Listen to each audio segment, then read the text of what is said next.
Ahojte, ahojte všetci. Tak chcem sa vás opýtať, ako dávate tieto energie, lebo je to celkom masaker, aspoň pre mňa. Je to veľmi zaujímavé.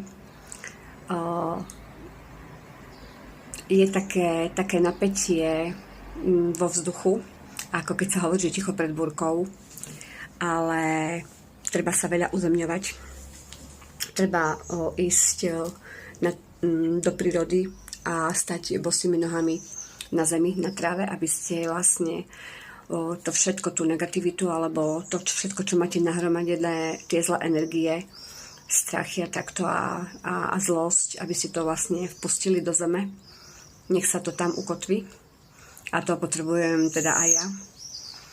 Ja už som mala také včera myšlienky, lebo s 2 ľuďmi som sa nepohodla, ale to jednoducho, boli sme nepochopení, sme proste sa nepochopili, ale je to jedno a naozaj už som mala také myšlienky, že už prestanem natáčať tieto videá a prestanem vlastne vôbec robiť videá na TikToku, nakoľko mi tu stále chodili tí istí ľudia a ja chcem, aby tu bolo viac a viac ľudí. Tí, čo ma sledujete od začiatku, viete, že ja som vďačná za všetky lajky, ja milujem lajky, pretože vlastne ma oceňujú to, čo robím, lebo keď dáš like, tak to znamená, že sa ti to páči.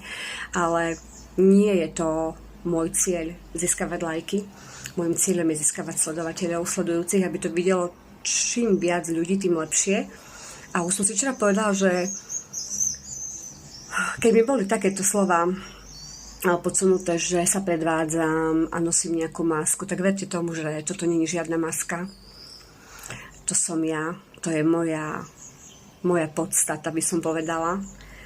A toto, čo tu rozprávam, nemám 2 hodiny dopredu pripravené a sa to nenaučím naspamäť ako nejakú látku v učebnici a odpovedám pred tabuľou.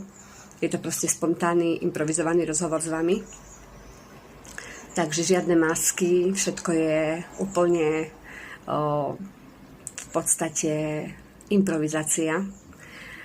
A naozaj som mala tu takú chuť už to vlastne seknúť s tým. A do toho začali prichádzať nejakí sledujúci, ktorých som nikdy nevidela, lebo ja si to dosť pozorne pozerám.